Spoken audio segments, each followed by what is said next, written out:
नमस्कार दोस्तों। दोस्तों, अगर किसी देश का लीडर बहुत लंबे समय तक पावर में बना रहता है तो क्या हो सकता है? वहाँ पे करप्शन बढ़ सकता है। इंस्टीट्यूशन जैसे कोर्ट, मीडिया को वो अपने कब्ज़े में कर सकता है। अफ्रीका में आज भी ऐसे काफ़ी देश हैं जहाँ पे जो प्रेसिडेंशियल टर्म है उसकी लिमिट को बढ़ा दिया जाता है। युगांडा की बात करें तो वहाँ पे जो प्रेसिडेंट हैं युवेरी मुसेविनी, वो 1986 से प्रेसिडेंट बने हुए हैं। 76 की एज में वो रिटायर होने की जगह 14 जनवरी को जो इलेक्शन होने वाला है उसमें वो पार्टिसिपेट करने वाले हैं। पर मिस्टर मुसेविनी अफ्रीका में सबसे लंबे टर्म वाले प्रेसिडेंट नहीं हैं। ये टाइटल जाता है दूसरे कंट्रीज़ की उन फैमिली डायनेस्टीज़ को जो अपने अपने देशों को 5 से ज़्यादा दशकों से चला रहे हैं। जैसे टोगो की बात करें तो नियासिम्बे, और अगर इक्वेटोरियल गिनी की बात करें तो ओवियंस।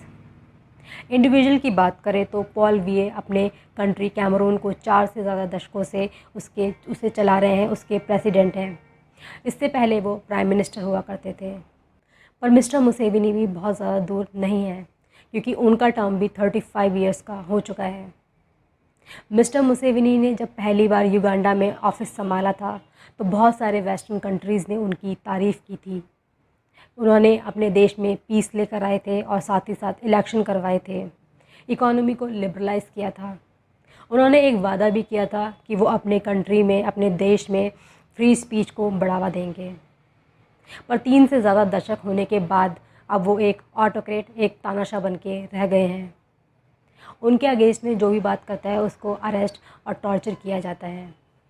आने वाले इलेक्शन के चलते ये रिप्रेशन और भी ज़्यादा बढ़ गया है, क्योंकि अब मिस्टर मुसेविनी को एक पॉपुलर म्यूजिशियन जो कि पॉलिटिशियन भी हैं, बॉबी वाइन, उनसे अपोजिशन फेस करना है। इलेक्शन फेयर हो इसके कोई चांस नहीं है। इसीलिए कहा जा सकता है कि प्रेसिडेंशियल टर्म की एक लिमिट होनी चाहिए और उसे गंभीरता से फॉलो भी करना चाहिए। 1990 की बात करें तो उस टाइम पे अफ्रीका में ऐसा कोई भी देश नहीं था जिसकी कॉन्स्टिट्यूशन में ऐसी कोई लिमिट लगी हो। नेल्सन मंडेला ने साउथ अफ्रीका में अपना पहला टर्म कंप्लीट करने के बाद ऑफिस छोड़ दिया था। वो एक एग्ज़ाम्पल सेट करना चाहते थे कि अफ्रीका में बाकी जो देश हैं वो भी उन्हें फॉलो करें और अपना जो टर्म है वो एक लिमिटेड रखें। 50 से ज़्यादा देशों ने उन्हें फॉलो किया था और अपने कॉन्स्टिट्यूशन में ऐसी लिमिट लगा दी थी, उसको 30 साल कर दिया था। पेपर्स में 3/4 से ज़्यादा सब सहारन अफ्रीकन कंट्रीज़ ने इस लिमिट को फॉलो किया हुआ था, पर असल में बहुत सारे देशों के लीडर इससे पीछे हट गए थे। युगांडा की बात करें तो मिस्टर मुसेविनी ने 2005 में इसके लॉ को ही हटा दिया था। साथ ही साथ 2017 में प्रेसिडेंशियल की एज लिमिट को बढ़ा दिया। अफ्रीकन सेंटर जो कि एक ऑर्गेनाइजेशन है, वो बताती है कि 2015 के बाद लगभग 13 देशों ने इस लिमिट को या तो हटा ही दिया है या फिर इसे इतना वीक कर दिया है कि इसके कोई मायने नहीं रह गए हैं। वहीं बहुत सारे अफ्रीकन देश इस प्रेसिडेंशियल टर्म के लिमिट को लेकर कहते हैं कि उनको इस बात पर लेक्चर देना एक रेसिज्म है, जबकि रशिया और चाइना भी ऐसा कर चुका है। उनका कहना है कि वेस्टर्न कंट्रीज़ में भी आज भी ऐसे बहुत सारे लीडर्स हैं, जैसे जर्मनी की बात करें तो एंजेला मर्केल जो कि 2005 से लीडर बनी हुई हैं। इतने लंबे समय से पावर में बने होने के बाद भी उन्हें कोई रेस्ट्रिक्शंस नहीं फेस करने पड़ते हैं। डेमोक्रेसीज़ वहाँ बेटर रहती है जहाँ थोड़े थोड़े समय में चेंजेस होते रहता है। पर बहुत सारे अफ्रीकन कंट्रीज़ एक गवर्नमेंट को इतनी पावर एक्यूमुलेट करने का टाइम दे देते हैं कि वो इलेक्शन को ही कंट्रोल करने लगती हैं। और प्रॉब्लम तब ज़्यादा बढ़ जाती है जब जो इंस्टीट्यूशन हैं जैसे इलेक्शन कमीशन, मीडिया, ये सब गवर्नमेंट के कंट्रोल में चले जाते हैं। वहीं प्रेसिडेंशियल टर्म की लिमिट ना होना, इसके कुछ नुकसान और भी हैं।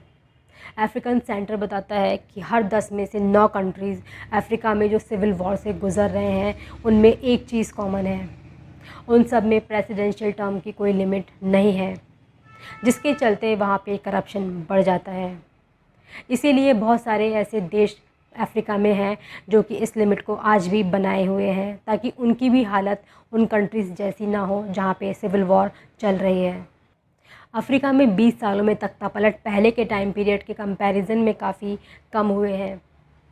ऐसा शायद इसलिए हो सकता है क्योंकि अपोजिशन लीडर्स को भी पता है कि अगर वो पावर को इलीगली एक्वायर करेंगे तो बहुत सारे ऑर्गेनाइजेशन जैसे अफ्रीकन यूनियन उन पे सैंक्शंस लगा सकती है। पर अगर अफ्रीकन यूनियन उन कंट्रीज़ पे भी सैंक्शंस लगाना शुरू कर दे जो कि प्रेसिडेंशियल टर्म की लिमिट को बढ़ा देते हैं, तो शायद अफ्रीका में डेमोक्रेसी को कुछ चांस मिल सकता है। ये था टॉपिक के बारे में। अगर ये वीडियो आपको अच्छा लगता है तो इसे लाइक करें, शेयर करें, चैनल को सब्सक्राइब करें। Thank you.